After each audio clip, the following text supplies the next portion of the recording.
Hey Sean, how you doing? Welcome to our podcast. Thank you for your invitation. I am really well. I'm really well. It's been a scatty morning, like I said before. It's been it's in a good way, kind of just things firing and in flow. So just embracing the creative carnage, but all is well. Otherwise, how are you guys? Good. Yeah, we're very, very well, thank you. And we're really excited to have you on today and to be talking about all things intentionality. But listen, before we get into that, do you want to just introduce yourself a little bit and let our listeners know kind of who you are, what you do, where you're from, all that kind of jazz? Yeah, totally. So my name's Sean Houlihan. I am the intention coach and creator of the intention approach to well-being and the intention structure, which is a way of integrating our health. And I'm also the creator of Bare Intentions, which is kind of my avatar, emotional, artistic embodiment of the intention approach. And that is loads of words which are abstract. So what I do physically as a coach is I'm a personal trainer, a yoga teacher, a massage therapist, and more recently a performance artist and embodiment coach. Awesome. So how has your journey led you to where you are now? So share with our listeners a bit about your background, your story, any kind of struggles, any pivotal moments as you've gone. Daily. We need a longer episode. So this has been what I've been trying to do or doing with intention is kind of really looking at just the challenges I've gone through in the simplest way possible. For the most part, it's been physical tension and physical pain, and also mental stress. And they've just come in the form of physical tension and mental tension. So really, my journey has been one through mental health and physical health. And it was looking at finding ways to manage those. And that led me first creatively. My main expression and the thing I connected with the most and still do is drumming. I played drums since the age of 10, and that was really kind of like the drum room or the studio was always my temple space. I was like, go in there, lock myself away, and I would just express and play. And it was just that was an incredible part of, and still is, and I'm looking to integrate it more into my teaching. But that got me up until kind of uni, and then around that time training took over quite a lot more, and I started realizing actually I'm really passionate about exercise and how it makes me feel, which is empowered and also mentally balanced. I was like, okay, there's something to this. This isn't just this isn't just about puffing myself up and changing my shape. This is about changing my mind. And then I went into more of the yogic path and started practicing Ashtanga. I did 2 teacher trainings in India, and really this was woven together by a meditation practice since the age of 17, all for the purpose of trying to find a way for me to feel like I was enough of myself, or enough, physically enough for the world around me and mentally enough for the world around me. And it's been a long, awkward, weird, abstract and adventurous process to get to where I am now. I've worked with a handful of billionaires and worked on super yachts, private jets, and just got to see some of the most incredible places on the world. And that has all kind of amalgamated into intention, which is the opposite of what I've experienced, which is trying to simplify it. And that was really it for me, is kind of my journey through complication, confusion, and complexity of life, and trying to distill it into a way of seeing things simply and not confusing, but clearly. I love that, and I really appreciate you sharing that also in terms of that journey for really of you just figuring out like how am I enough, and answering those questions and dealing with everything that gets thrown up for us when we're going through those kind of big questions. How and why do you now do what you do then? Was that just like a natural born effect out of your own journey and now you want to kind of give back, or was it something that you've always been doing and it's been your own exploration? Somewhere in the middle. I kind of it's like chicken and the egg kind of vibe. It's trying to see, actually, is just a product of my journey, or is my journey to create this? And has it always been about creating and formulating this structure and approach, like my methodology? And I had to go through everything I've gone through in order for me to really understand behavior in the way I do. And this, so it's kind of somewhere in the middle. It's somewhere in the middle. One of the things you said there is like intention, right? Is that you try to almost simplify everything you've been through on this journey of your own, and intention has almost been you simplifying it. Because why? Like, if you come across people that like super stressed out on all of those adventures that you've been on, like, why did it come? yeah, I've been working, and to say, like, I worked with extremely wealthy people, and for the most part, that's the point of focus, is like, let's get money, get wealth, get comfort, finally get peace. And actually, what I've discovered and saw firsthand, and also felt the stress literally from massaging them, was actually the opposite of that effect of the more money, the more stress, the more complicated. And so I'm just trying to look at this. It's like, the problem is confusion, I believe. And actually the solution is clarity. The problem, what creates confusion is, in my opinion, is tension in the body, and it distorts our perception, and intention is the thing that clarifies it. And that's what I've seen with the people I've worked with. I've worked with loads of different people over the last decade, and really it comes down to, what do we want? Okay, do we want to just focus on the goal? Do we want to focus on the number, the shape, the wealth? Which results, I've seen it, it doesn't, that's not the answer. It's like looking at the goal, and also that removes us from the experience we're having in the present moment. So what is the answer? Is actually cultivating present moment awareness and this experience in the moment. And actually, how do we develop that, rather than attaching ourselves to the outcome of it? How do we develop just the experience of it? And so that's really what the intention approach is all about, is cultivation of presence and wholeness now, not when you get loads of money, and peaceful when you get loads of money. It's so funny that you obviously said that. That's because I can relate to that massively. I spent most of my life down that route, as going into a job to become wealthy, get more money, do this, do that, focus on things that I thought I wanted at the time, but wasn't, but actually really didn't. And I spent a lot of years stressing myself out over getting more money. And then when I got more money, it was like, why didn't I seem to have more money, even though I'm earning more? It was like never there. And then I was starting to experience, obviously, a lot more stress, a lot more frustration. And then I started, like what you said as well, that started to manifest itself in physical tension and pain for me, especially. And then I started to try and find fixes for that. And I started to get more confused, because the things I was trying that everyone said were supposed to work weren't working. And then I'm getting more confused and going, okay, well, why is this not working? I've tried this. And then I've tried like 100 things by this point. And these are all things that are supposed to work according to kind of like, the industry. And they just never did. They did for a short term, but then obviously the tension pain would come back again.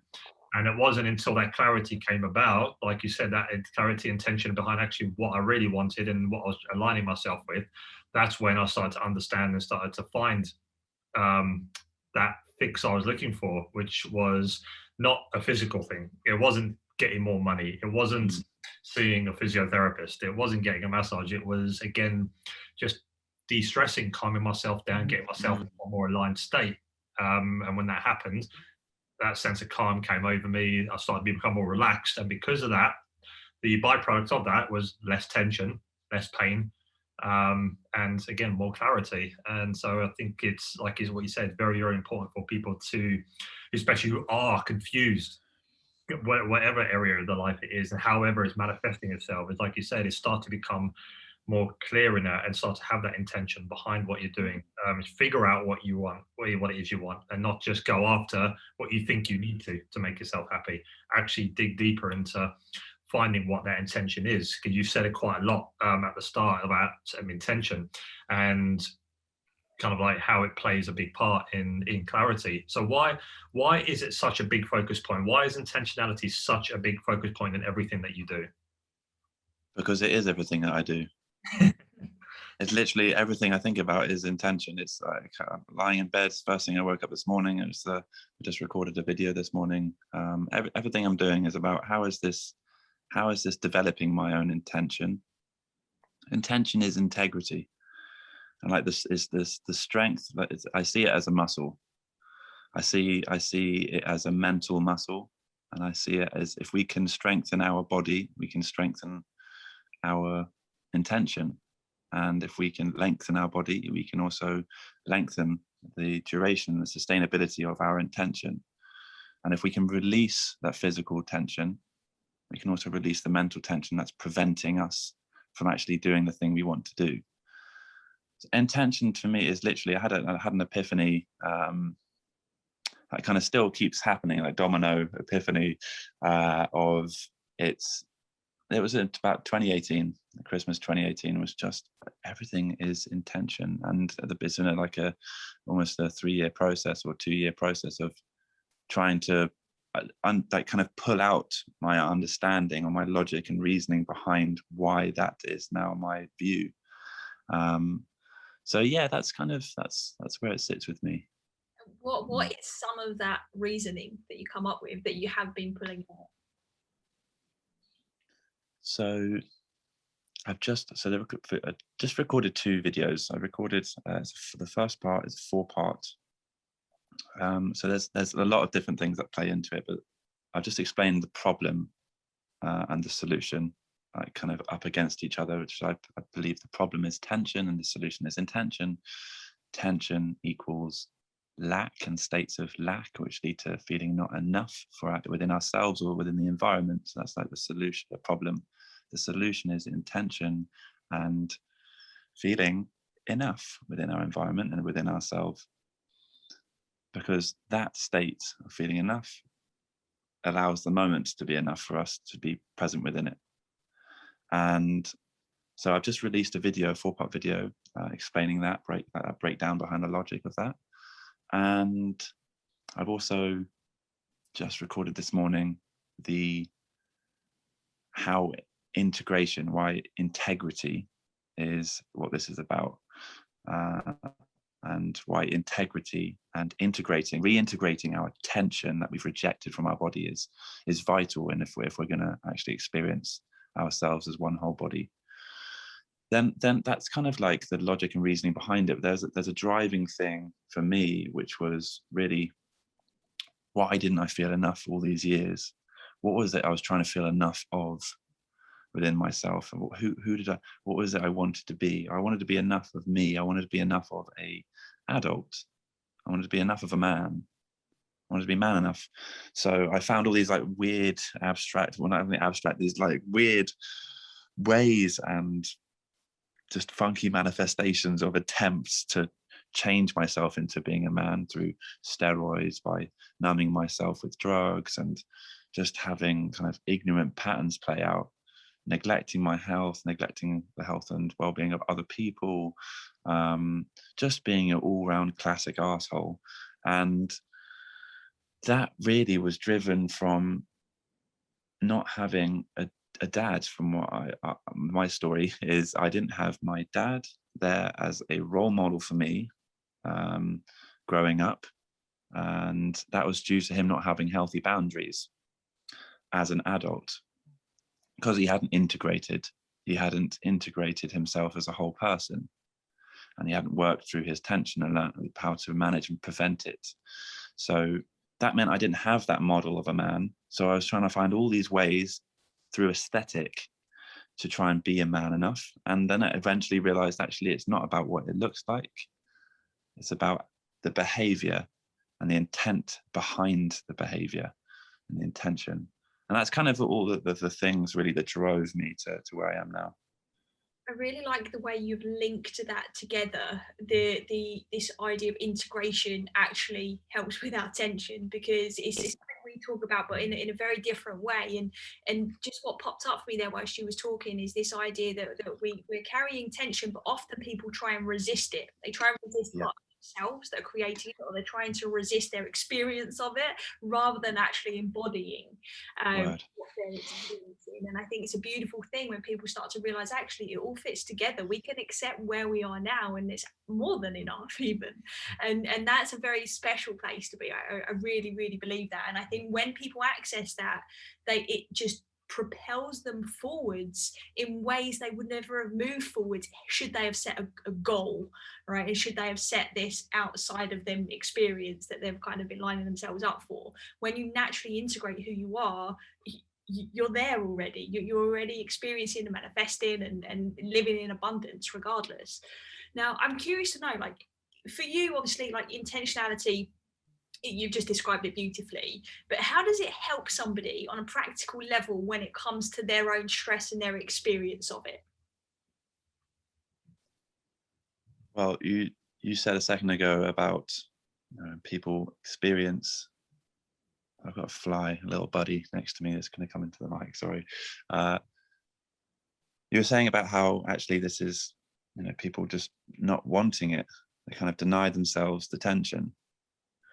But actually, that's the teaching. We're being taught something, taught how to care for ourselves and love ourselves. We have an opportunity there to develop love as one of the things that an integral part of human behavior as an adult, healthy adult with boundaries. And so this is, in terms of integrating these pains, actually, instead of doing what you mentioned, you've seen a pattern of people doing is rejecting the tension, the pain. Why is that happening in the first place? Well, it's uncomfortable. People don't know how to feel. People don't want to feel because it's uncomfortable, because they haven't developed or been taught or shown healthy behaviors that display ways of looking how to manage that. They don't, it's rather than feeling it and experiencing the emotion, they don't feel like they can, because that requires them to be vulnerable, and they haven't had that space displayed to them, haven't seen other people be vulnerable. And this is where like circles and groups come in, or men's circles, women's circles, these kind of things which are getting more traction and more value. It's like spaces to be vulnerable in. So that's one thing, is actually having a space that they feel safe enough to be themselves.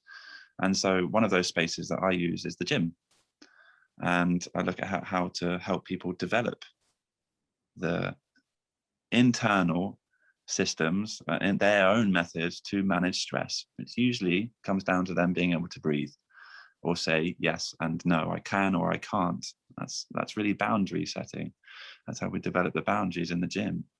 And then in terms of stress, the most important thing really is, for me now, is recognizing, not like talking about rejecting. There's the child, which, because it hasn't been allowed to grow up into the full adult, it's kind of like fragmented. The child pops up, but not intentionally. Well, what happens is that means that child, those behaviors get shunned. And that means that goes with our creativity, our novelty, the expression, and the embodied emotion. And so this is where play comes in as a form of managing stress. Play is the opposite of stress. So we need to learn and remember how to play again. And that requires us to set the intention to say, I am playing now because I need to let go of this shit that I'm holding on to. When we let go of the stress and actually express our emotional state, whether it's through any form of art or movement, then we can start to actually feel like we're integrating how we feel and actually putting out in a way where we feel heard. And so that is the missing link I see a lot of the time, is actually just being able to let go of the stress. People don't know how to do it. People don't know how to do what to do with the emotion, with the feeling, because it hurts, so they reject it. And it's like this perpetual cycle. So that's really that's my suggestion, is listen to your body, accept it, play around, express, find out what way best expresses it, and then love it, because it's a part of you. Don't really neglect it and reject it. Love it, and find out how to comfort yourself and to remind yourself that you are enough. whether that's through foam rolling, massage, whether that's through stretching and yoga, restoration, eating well. And then how do we strengthen that area? We have to learn to develop boundaries again. We have to learn how to develop the yes and no, and I can or I do not want to. And that to me is how I integrate stress, tension back in with my clients. So those are three obviously like amazing focus points that you said there. And based on that, like if anyone listening thought, okay, that's obviously that's really interesting to listen to, but I'm not sure what I can do right at this moment to start that process. Like, what one piece of practical advice would you give to someone who's listening? Like, what would you say to them and why? What does this feel like right now? What does this moment feel like right now? And listen to that feeling and keep listening to that feeling. That's all that needs to be cultivated, is actually, how does this feel for me? Okay. Do I want to express myself in this moment? Okay. I love this. Wow. Amazing. I'm grateful for this experience. Just being able to sit in the moment. That's it. That's it. Finding out ways to stay present. And that starts with listening to it. I agree with that so much. And that's such a simple tip that anyone listening can just literally do right now. One thing that you said there's like listening, and one of the things that we always kind of talk about, especially with our clients and our audience, is that our emotions and our feelings, they leave clues. They leave clues to our nature, I believe, and who we really are and what we love. What's your take on that? Yeah, like the clues to what? Clues to some sort of, there's like a riddle that's being panned out, or they're like trying to figure out the riddle. And I now just play with the riddle. I play with trying to figure out the clues, and that's through the medium of poetry now. I just kind of look and play. Play to me is the answer to the riddle. And seeing this as just one big performance. This is we are on display, and being able just to enjoy the process. One of the things that I've seen you post about, and I was spoke about before, like you've shared there, like listen, play, love, but you've got a fourth one here, haven't you, which is empower. Tell us more about that. Empower. Can I ask you what you think empower is, or what you interpret it as? I personally feel it's about actually being our true selves. It's about standing in who we really are and having literally unlocking the power to do so. Because somewhere along the line, I think a lot of the time our light can get dimmed by all of those things you said earlier, like fragmented upbringings, and this kind of thing can really dim that power sometimes. I think when we empower, I think we emerge into our power beautifully, and I think that's my take on it anyways. Yeah, it's like a little bit similar to that. Is like, I don't think empower is where you're trying to do something or get somewhere. Empowerment is just about being who you are. By being who you are and being your genuine self, you empower people around you. You empower just by being yourself.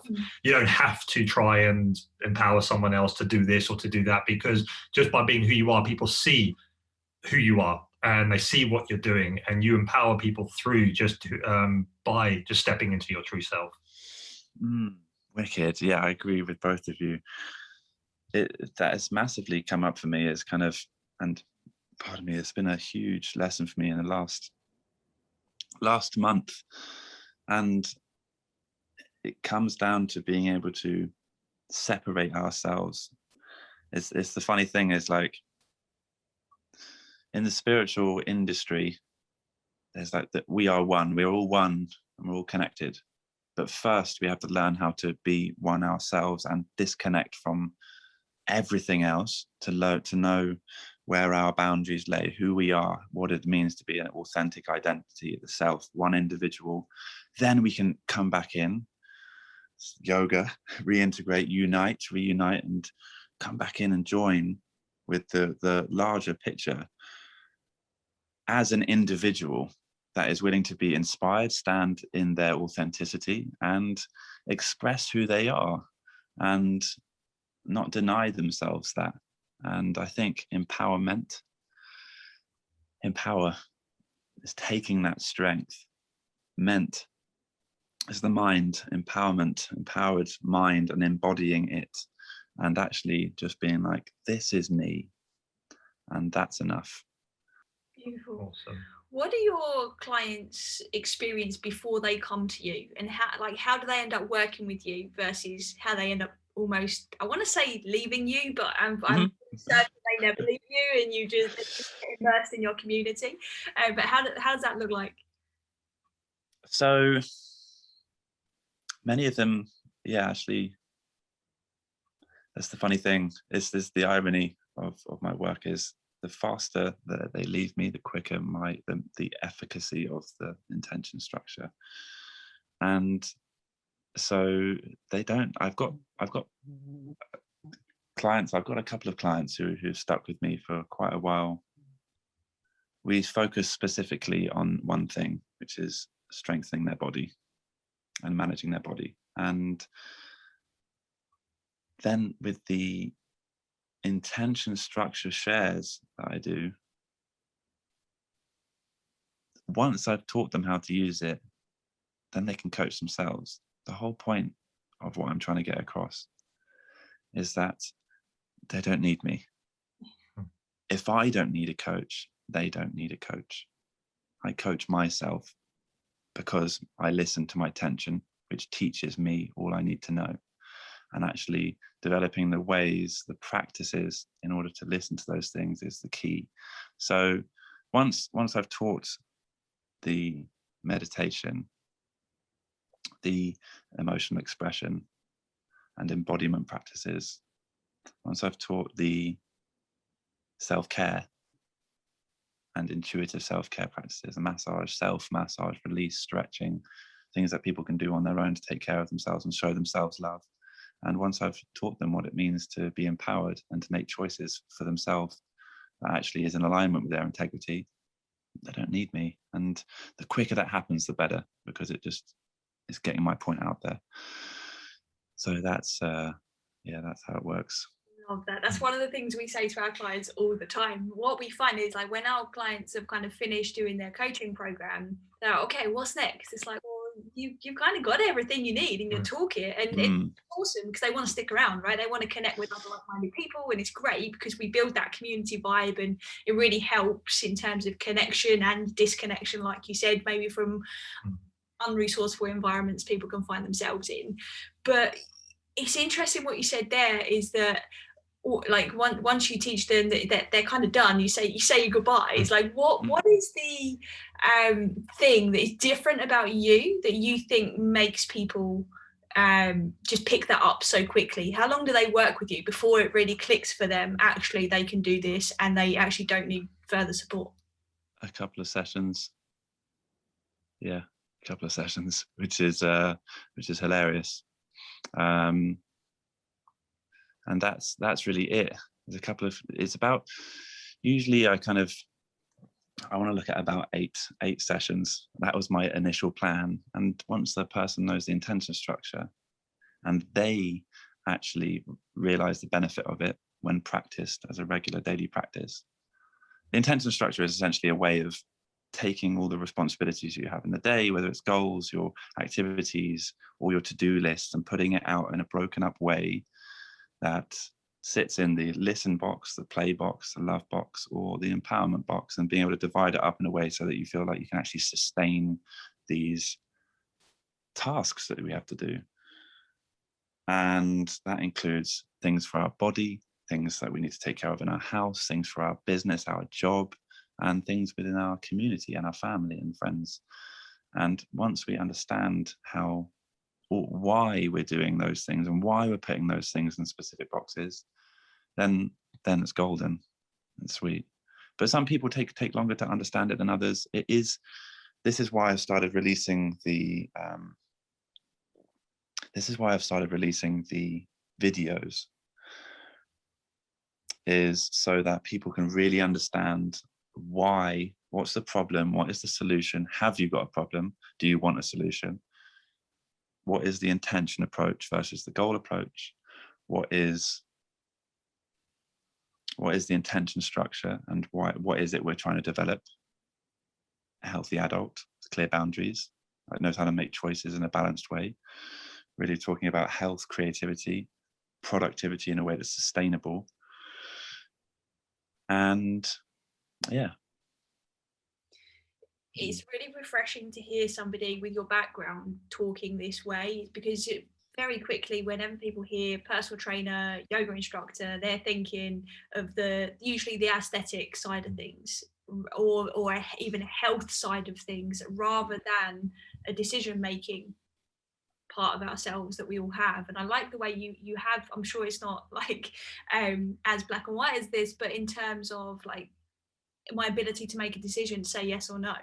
So that's really like the ultimate, isn't it, in terms of health? That's choice is health. Health is choice. That's really what it comes down to. And yeah, this is the funniest thing of it all. It's kind of like the more I reduce it and the more I look at it and peel it apart. And in a more recent video I just did with Dr. Shakes, one of the Bare Intentions characters I've got, he's just ripped it all apart, broken it down and been like, well, it's actually just a matter of, what do I need to do right now? What's the choice I need to make for me to feel safe?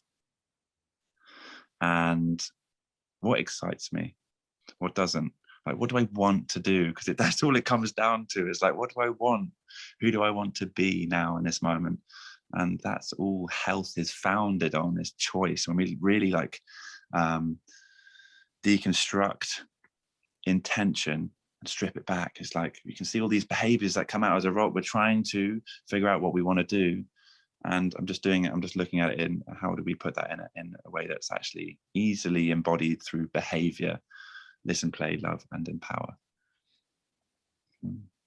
One of the things that we talk about a lot is about creating lasting change. And you'll hear us say all the time, like, stress is a choice. And then people are like, what do you mean stress is a choice? Oh, how dare you? It's so like controversial, isn't it? And but like you quite rightly said there, health, stress, they're together in many ways. And it's very easy for us to kind of draw back those conclusions of it being about choice. But what we've found is that we get these different results in our lives. We change the behaviors and the results start to change, right? But then obviously the thing that's driving the behaviors in the first place is our state, right? That state of how we're showing up in the world. And then the thing that's driving that is that conditioning, right? All those pre-programmed ideas. Where does your kind of 4 pillars or bare intentions, where does that fit? Because you spoke heavily about behaviors there, but what do you feel drives those behaviors in the first place? Lack or enoughness. Like, do we feel like we're missing something? Okay, how am I going to fill that lack? How am I going to fill the void? And all the healthy, unhealthy behaviors that come out of trying to, Jonathan, as you're talking about at the beginning, like trying to fill the monetary thing. I've got to fill the money. I haven't got enough money. There's something missing. There's still missing money, as an example. Is I actually, if we just look at this as everything, if we just look at like, why does one Bosch Coke on the weekend? What are they trying to fill? Why are they trying to, they're trying to empower themselves, the quickest empowerment drug, because they've got a fat ego. And it's like, now I'm powerful. And actually that goes away and they come back into this cycle of lack again during the week. And then it's just like, oh, if I'm going to make it to the weekend and now I'm powerful again. And actually that's not sustainable. That as an example, I'm not saying that I do that on a regular basis, but that's definitely a pattern I've seen across the board. And so it's just really, this is a matter of what unhealthy behaviors are these behaviors we want? Do we feel like dog shit? Do we want to? What do I need to do to stop this feeling like crap? Okay, what does this mean to feel like crap? Why do I feel like crap? What doesn't feel enough in my body? How do I feel right now? Okay, how do I bring that back in? How do I feel enough again? And then breaking that cycle, it's like in yoga with like, and Buddhism, there's the wheel of samsara, the life cycle, getting stuck in that karmic loop. How do we break out of the patterns? We have to make a choice to break out of it and step into actually just being enough now. There's nothing like illusory about it. There's nothing There's nothing magical. It doesn't have to be spiritual if we're not that way inclined. It's just like, okay, what choice do you want to make that is going to make you feel enough? And you're right. Like, you're all right, mate. You're all right as you are. Okay. that be enough. Let that be enough. And then we move into healthy behaviors. Yeah. Sorry. Yeah, it definitely, like what you said, they make that choice of what can I do to be enough, or what can I do to change a state. But a lot of people, their initial kind of tool or go-to is a quick fix. They go, okay, I need to change. I need to feel great about myself right now. Okay, regardless of if it's sustainable or not. It's just I need to feel better now. So everything that they do is going towards that quick fix, that quick change in state to make themselves feel good. And then they get those roller coaster up, like dips and those ups and downs. So they're constantly chasing the fix instead of working on the root cause, or working on the reason behind why they're feeling like that. So instead of, oh, I feel rubbish, I feel crap, what can I do? Okay, let's go eat something, or let's go do something, or let's go buy something. And then I feel great for about a day, and the next day I feel crap again. It's that thing about, okay, I feel crap, but why? Like, why is this happening in the first place? Why do I keep going through these ups and downs? And that's when it's like, why do I keep having these same behaviors? And back to trying to find the root cause behind what's causing that in the first place. Think about not think about the superficial thing as, okay, well, how can I change my state, as opposed to how can I now get rid of this pattern? How can I break this pattern for good? And I think people start to find a more permanent, more lasting, like we say about lasting change, about a lasting a fix for what they're going through, for what they're feeling. What do you say? Yeah, I'm curious. What's your thoughts on that? I can see a reaction coming there. I love it. I love it. It's like looking at the first thing is like you're talking about, Jonathan, how it's like, okay, what is the root cause? What's the root cause? What's the problem? Oh God, like, I don't want to look at that. Bloody hell, there's not a problem. I'm fine. I'm okay. And so we continue like behaving in kind of unconscious ways because we haven't actually just listened. And I think the, how do I get better? How do I feel more good? Like, why do we need to feel more good? Why don't we just feel the experience we're in now? And I think for me, in my experience, was, okay, how do I change this moment? Because it's not enough now. It's not enough for me. I need more. Why do I need more? Because it's not enough. This isn't moment. It's not enough. And I'll never even experience the moment because I'm looking for a way out. And we have that with the fight or flight response. It's like the body literally seizes up, the psoas, the piriformis get tight, all the chest closes in, getting ready to bail or hide and duck and cover because the moment's scary. And so if we catch that and actually be like, that's the pattern. Is that the pattern? Well, I don't think this is enough. Is actually the pattern lack? Is the pattern thinking I'm broken and I need to fix something? Is that the pattern? Okay, that was for me. So what's the solution? How do I stop this? How do I create a new pattern? Okay, well, rather than ignoring this feeling, which is nice, I'm going to listen to it. Rather than stressing about it, I'm going to play and express myself. Rather than rejecting it and neglecting and all that shame and the guilt that comes with all the past blame that we've experienced, I'm going to love it because it's me. And rather than feeling, oh, bloody hell, overwhelmed by this whole experience, this is actually me growing. I'm empowering myself because I'm changing. I'm choosing to change myself into an adult. I'm choosing to integrate my intention rather than disintegrate through tension. And this is what it's all about. It's actually looking at the pattern of unhealthy patterns where we talk to ourselves in a way where we don't feel like we're enough or this experience isn't. One of the things that we talk about with what we do a lot as well, and once we've kind of had that form of expression, when we've recognized the pattern, we encourage anybody we work with, and based on our personal experience, for me specifically, when I learned then from the pattern, once I've expressed whatever's happening in that situation, I have played with it, loved it, accepted it, that the learning is so important for me. Where does learning fit into your structure? To listen is to learn. Okay. To listen is to be present. To listen is to, just as a behavior, what happens when we literally listen. We can look at that as well. I recognize that there's deafness in this as well. So what does that mean if someone's deaf? What does it mean to listen? It also means to feel and to focus. And so what do we have? We've got feeling, focusing, and we open ourselves to what's arising. And let's take, if we're sat in a class, that is what's required of when we're being taught by someone at the front of a class. We're listening to the lesson. We're learning. That's learning. And so all we need to do is learn how to listen and develop listening.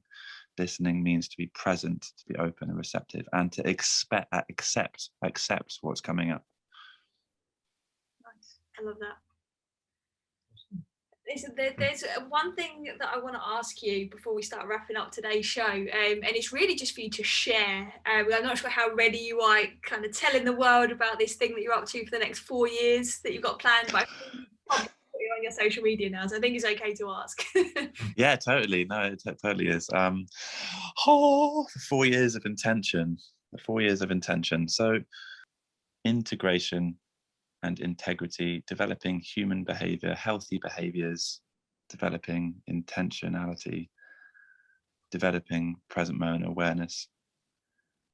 I've broken them down into listen, play, love, and empower, the 4 fundamental intentions.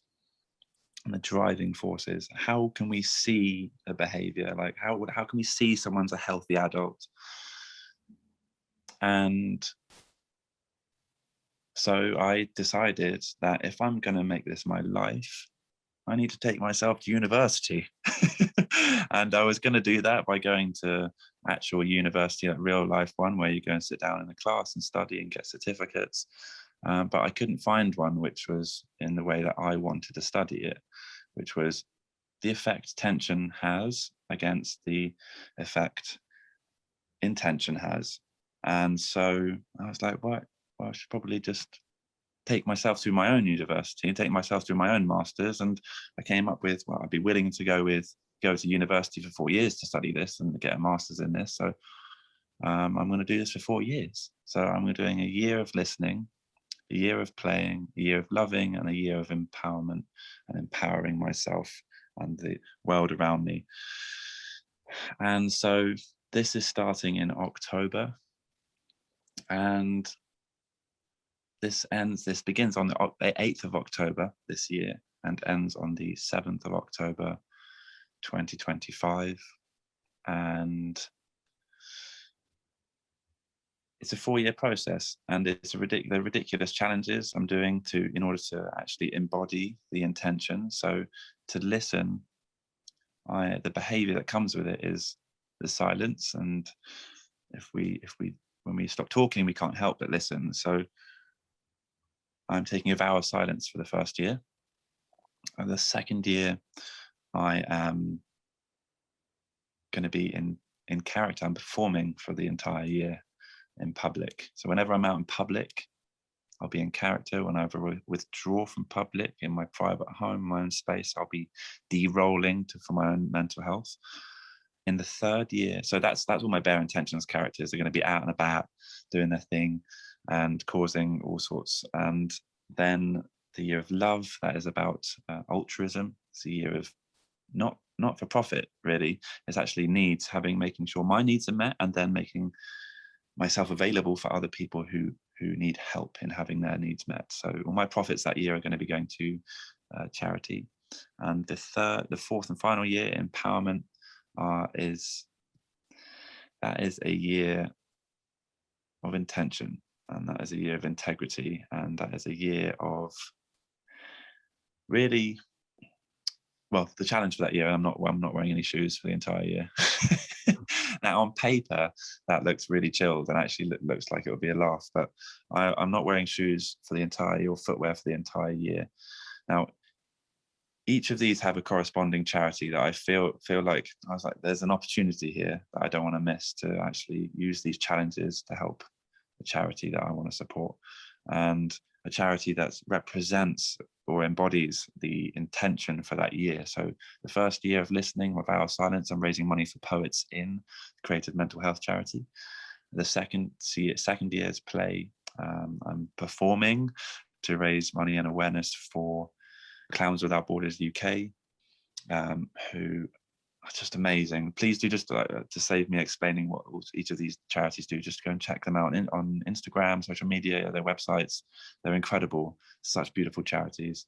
And then the Year of Love, I'm raising money and awareness for Create charity, who are, love is a community-based behavior. It's not like, it's about needs and making sure that we're equally met, and not about greed and hoarding. It's about sharing collectively. And so Create charity, they're the ones who care for the carers. So if they're young carers or elderly or whoever takes care of other people, sometimes they need support as well. So that's what Create charity do. And the fourth and final year, why I'm not wearing shoes for the year, is so that I can actually kind of authentically and creatively initiate conversations where people are like, oh, why haven't you got any shoes on? And be like, I'm glad you asked. What am I standing on? Standing on the earth beneath us. That is the very thing that actually I want to raise money for in this year and raise awareness for, is the environment. And so I haven't chosen one yet. I haven't met the one I'll be raising money for that year, but it will come at the right time. And just last two things to brush over this: listen, play, love, and empower. Vow of Silence, listening, and raising money for Poets In. They're a creative mental health charity. Clowns Without Borders in the Year of Play. It's physical. This is about physically embodying play, physical health. The third year is about community, loving and embodying love for the community's sake. And then the fourth year is about actually looking at the environmental health and sustainability. And this is what the flow is. Listen, play, love, and empower is human behavior, 4 fundamentals, but they're also looking at the relationship between mental, physical, community, and environmental health, and how they are all interconnected. And this is where oneness comes into the whole thing. It's like it's all connected to one thing. It's intention. And each of the year, I'm going to be running retreats with the specific intentions. So I'll be running silent retreats, play retreats, and performance and artist retreats, embodying. And I'll be running comforting, loving, care, self-care retreats, and empowerment retreats, where we can look at developing and strengthening our intention. So that's the 4 years of intention in a nutshell. I love it. I asked you about that, obviously, like when we spoke before as well, and I was just like super inspired by it. That's absolutely amazing. Everything you do, and that is from a commitment, is dedication to obviously like who you are and what you do. That's actually an amazing thing to be doing, obviously for yourself, but also for the people that you're going to be able to help while doing that. And that's one of the beautiful things. That's one of the reasons why we wanted to invite you on as well, is because it's so aligned with what we believe in as well, and the people listening as well, even if they take the smallest thing and just drop a bit of tension in their own life, or integrate their tension, rather, like it should, like they then have enough spare bit of energy and ability and capacity to then actually be able to help and serve others as well. Because we truly believe that when you actually start to let go of unhealthy stress and you start to take care of your well-being in all its glory, then it does enable you to do so much more than maybe we ever thought possible, which does have a ripple effect out into the world, and we can start actually, making a bigger difference with some of the causes that need attention, and they need help as well. And it's only individuals that stand up to make those changes, like you, like the things that we do, like anybody listening is already doing for others. When that comes into the collective, whoa, that's just a beautiful thing, isn't it? Yeah, the ripple effect is making sure that this does spill out, and it's not just about. And this is really how this is what I want the wellbeing industry to look like. Free for everybody, and not going to cost. I spent thousands of stressfully earned money on supplements, potions, lotions, powders, steroids, fixing the steroids and all the manifestations that came off of those, like growing male breast tissue, which I had to undergo plastic surgery. Like, there's all these things that I've gone through that have costed me money, my time, my energy, and didn't get rid of tension, it furthered it. And so, like, okay, the health industry, the way it's formulated, the way we approach it, what we're buying into is an attempt to buy back our health when actually we are healthy enough, and it doesn't need to cost us anything. And the intention approach that I've developed is about making sure this is free for as many people as possible. And connecting with the charities is amazing because they enable me to actually let this process begin. And that's it really, is actually making sure that I'm not being the same part of the problem. And which is why my coaching, I've stopped charging for the intention coaching. It's free because actually, really, I don't want to coach. This is what separates me from everyone, any other coaches, is I don't want to coach, but I do because it's part of who I am, and I have a structure and a way to help other people, so I'm sharing it. I don't want to coach. I don't want to tell people, I want to perform. I want to perform poetry. I want to be up on stage. I want to be playing drums. I want to be out playing, surfing, creating. That's what I want to be doing. This is just a part of that process. And so in order for me to actually be in my own integrity and not be a part of the problem, which I believe the health industry is set up for us to feel like we're missing something when we're not missing anything. We've clarified that in this conversation. This is enough right now, this moment. And that, I just want to make sure I'm actually enforcing that, embodying it, and preaching that side of it is actually, this is free. And so, yeah, this is the intention approach. This is intention for me. Love it. Brilliant. Awesome. I think that's absolutely awesome way to end this episode. So I'd just like to say, obviously, massive thank you for being on the episode. But before you go, where can people find you? Anyone listening, oh my God, I need to get hold of this guy. Where can they find you? You can find me on the west coast of Portugal. I will leave the address in an unknown, undisclosed location. So you can find me on at Intention Coach on Instagram, and you can message me through there, or also at Bare Intentions. And you can check out my stuff. There's a revamping going on. I'm just updating my website, intention.training. So it's going to have all the information on the intention structure, all the information on the 4 years, and the retreats, and how you can come and join me, and the Bare Intentions. So those are the areas. There's also Sean at intention.training is my email address as well. I'm not going to leave my phone number just in case any of you are a little bit weird. No, we'll obviously put all the links in the show notes anyway and tag you in everything. Very good, thank you. So obviously put the links through to those charities that you've spoken about today as well. That'd be great, thank you. Yeah. Actually, one last thing to say: the donation button, which will be somewhere in the ether sometime soon, is going to be up. It's not up yet, but it's coming soon. So you can donate to this process and be a part of it. Perfect. Awesome. We'll put that link straight in there too. So as soon as you've got it, we'll drop it in. Just send over. Amazing. Sean, thank you so much for joining us. We're definitely going to have you back on the show, probably after your vow of silence now. We are definitely going to be supporting you 100%. Maybe we'll jump on the bandwagon and join you for a bit of some of these as well. It'd be pretty awesome. And raise awareness for you and the charities as well. Amazing, guys. I'm really grateful. I really, really appreciate all your support. It's it's really, really felt. So thank you. You're welcome.